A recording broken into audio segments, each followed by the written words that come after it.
BJP জনজাতি মোর্চার উদ্যোগে সদস্যতা অভিযান সহ সাফাই অভিযানের আয়োজন করা হয় আগরতলা শান্তিপাড়া এলাকায়। উপস্থিত ছিলেন মুখ্যমন্ত্রী ডক্টর মানিক সাহা সহ আরো অন্যান্যরা।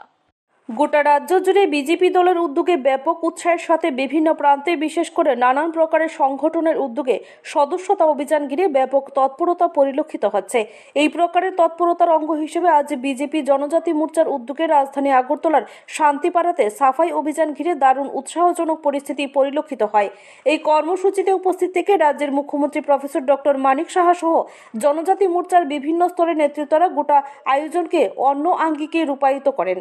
জনজাতি মোর্চার তরফ থেকে দাবি করা হয়, গোটা রাজ্যের বিভিন্ন জায়গাতেই সদস্যতা অভিযানের অঙ্গ হিসেবে সাফাই কর্মসূচি সহ বিভিন্ন কর্মসূচি হাতে নেওয়া হচ্ছে।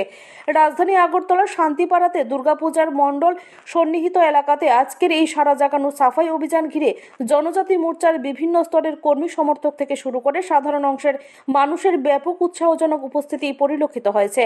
রাজ্যের মুখ্যমন্ত্রী প্রফেসর ডক্টর মানিক সাহা নিজেও সাফাই অভিযানে অংশগ্রহণ করার মধ্য দিয়ে স্বচ্ছতার নিরিখে ইতিবাচক দৃষ্টান্ত স্থাপন করেছেন। এদিকে এই কর্মসূচিতে উপস্থিত থেকে রাজ্যের মুখ্যমন্ত্রী জনজাতি মোর্চার উদ্যোগে আজকের এই কর্মসূচির যারা অংশগ্রহণ করেছেন প্রত্যেকের প্রতি অভিনন্দন জানিয়েছেন এবং যেভাবে গোটা রাজ্য জুড়ে মানুষ সদস্যতা অভিযানে অংশগ্রহণ করেছেন, বিভিন্ন প্রকারের সামাজিক কর্মকাণ্ড সম্পাদন করেছেন, সেই বিষয় নিয়ে ইতিবাচক মনোভাব পোষণ করেন। আমাদের যে সেবা পাক্ষিক যে কর্মসূচি আমাদের সেন্ট্রাল থেকে নেওয়া হয়েছে তারই অঙ্গ হিসাবে এখানে আজকের স্বচ্ছ ভারত অভিযান। আপনারা সবাই জানেন যে মাননীয় প্রধানমন্ত্রীজির জন্মদিন 17ই সেপ্টেম্বর থেকে সেটা শুরু হয়েছে এবং আমাদের জাতির জনক মহাত্মা গান্ধীর 2 অক্টোবর সেই দিন পর্যন্ত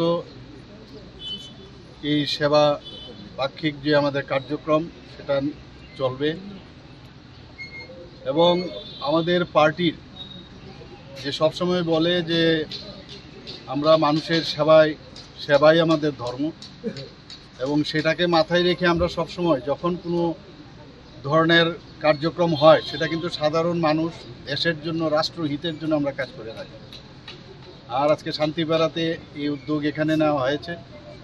এখানে আমাদের মাঝে উপস্থিত আছেন আমাদের এসটি মোর্চার যিনি সভাপতি এবং প্রাক্তন বিধায়ক শ্রী পরিমল দেববর্মা মহোদয় এবং অ্যাকচুয়ালি উনার উদ্যোগে এবং এই জনজাতি মোর্চার উদ্যোগে আজকের এই যে স্বচ্ছ ভারত অভিযান